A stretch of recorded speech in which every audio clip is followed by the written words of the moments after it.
Good morning everyone. সকাল সকাল উঠে গেলাম, বরমাসাই ডিউটি চলে গেছে। আমি এখন রান্নাঘরে কাজ করব, রান্নাঘর গোছানো, ঘর গোছানো কিছু করবো। ভাড়া বাড়িতে এসে এখানে একটু জলের সমস্যায় পড়ে গেছি। যেমন এখানে মোটর চালু করলে, এটা এরা চাতে বলে তাজা পানি আসে, মোটর বন্ধ হয়ে গেলে কলও বন্ধ হয়ে যায়। এটা একটু সমস্যা হয়ে গেছে পাঞ্জাবে এসে।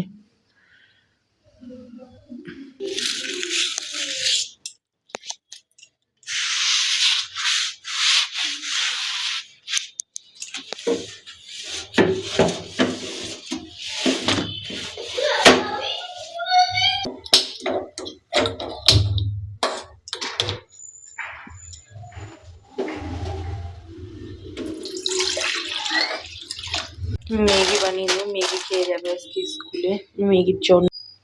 এদিকে আমি সকালের ব্রেকফাস্ট তৈরি করছি, বাচ্চারা আজকে ম্যাগি খাবে। একটা জিনিস কি, আমার বাচ্চারা না ম্যাগিতে মশলা দিয়ে খেতে চায় না, সাদা ম্যাগি খেতে খুব পছন্দ করে। ম্যাগি বানিয়ে ফেললাম। আমিও খাবার রেডি করে ফেলেছি, চা, পোহা। এর অবস্থাটা দেখো, কি অবস্থা। যার যার বাড়িতে বাচ্চা কাচ্চা আছে তারাই এই কষ্টটা বুঝবে। কতবার এই খেলনা গোছাতে হয়, কতবার ঢোকাতে হয়। ঘরটা ক্লিন করে নিই, তাড়াতাড়ি করে বাচ্চাদের টিফিন রেডি করে ফেললাম। আজকে দিয়েছি আঙ্গুর, কাজু, কিশমিশ, ফ্রুটস টিফিনে দিয়েছি। মাঝে মাঝে টিফিন চেঞ্জও করে দিতে হয়, নাহলে তো বাচ্চারা বোরিং হয়ে যায়, তাই একদিনে এরকম দেওয়ার চেষ্টা করি।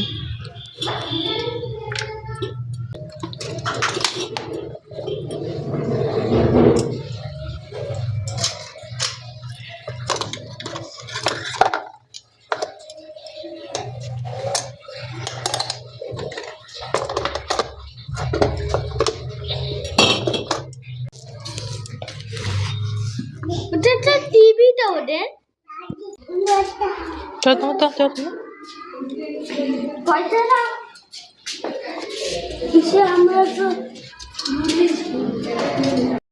বাচ্চা দুটো স্কুলে চলে গেল, এখন ঘরটা গুছিয়ে নিব।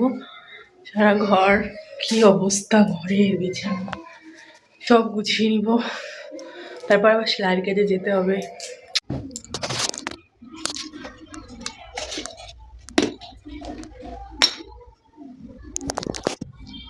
ফাইনালি রেডি হয়ে নিলাম সেলাইয়ে যাওয়ার জন্য।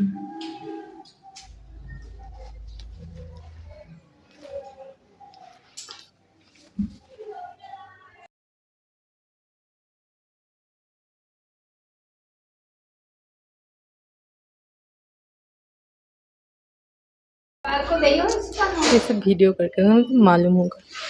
हेलो, ये जो लेंथ ना, लेंथ और ये है इलास्टिक के लिए 2 इंची।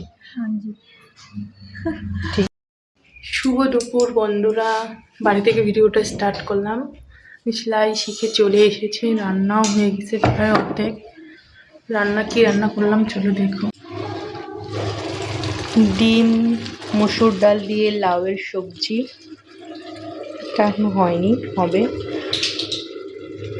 ভাত হয়ে গেছে আর লাউয়ের খোসা ভাজা। আজকের ওয়েদারটা এত সুন্দর, খুব সুন্দর হাওয়া, পাখি। আর রোদ্র উঠলে যা পাঞ্জাবে গরম হয় না, প্রচুর গরম হয়। আর একটা জিনিস দেখো, এইটা আমাদের স্কুল, নিচে স্কুল, সিঁড়ি দিয়ে উঠে যে ঘর। ঠান্ডা ঠান্ডা ওয়েদার, বেশ ভালো লাগছে আজকে ওয়েদারটা। স্কুল থেকে এসে তুমি টিভি দেখতে বসে বললে নাকি? স্কুল থেকে এসে টিভি দেখতে বসে বললে?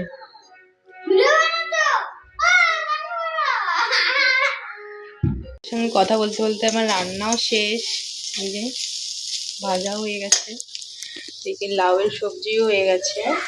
লাউয়ের সবজি ঝটপট খেয়ে নিই। দুপুরের খাওয়া দাওয়া শেষ, খাওয়া দাওয়ার পর রান্নাঘরের অবস্থাটা দেখো, কত বাসন জমে গেছে। এরকম যদি এক চুটকিতে সমস্ত বাসন পরিষ্কার হয়ে যেত, কত নয় ভালো লাগতো। তাহলে আমাদের হাউস ওয়াইফদের কতই কাজ ইজি হয়ে যেত, তাই না? দেখো ঘরের কাজ বেডরুম সব কমপ্লিট কাজ। আর তোমরা ভাবতেই পারো যে ঘরটা কীরকম, ফার্নিচার কম। আমরা কিন্তু এখানে ভাড়ায় আছি, পান্ডার ঘরের কাজের সূত্রে এসেছি। আরেকটা জিনিস দেখবে এদিকে, এখন বাজে সন্ধ্যা 6:30। দেখো কি রোদ উঠেছে 6:30। আমাদের ওখানে সন্ধ্যা 6:30-তে একদম অন্ধকার হয়ে যায়। আর এদিকে দেখো সন্ধ্যা 6:30 কিন্তু প্রচুর রৌদ্র লাগছে। আধা ঘন্টার মধ্যে সূর্য অস্ত যাবে। দেখো।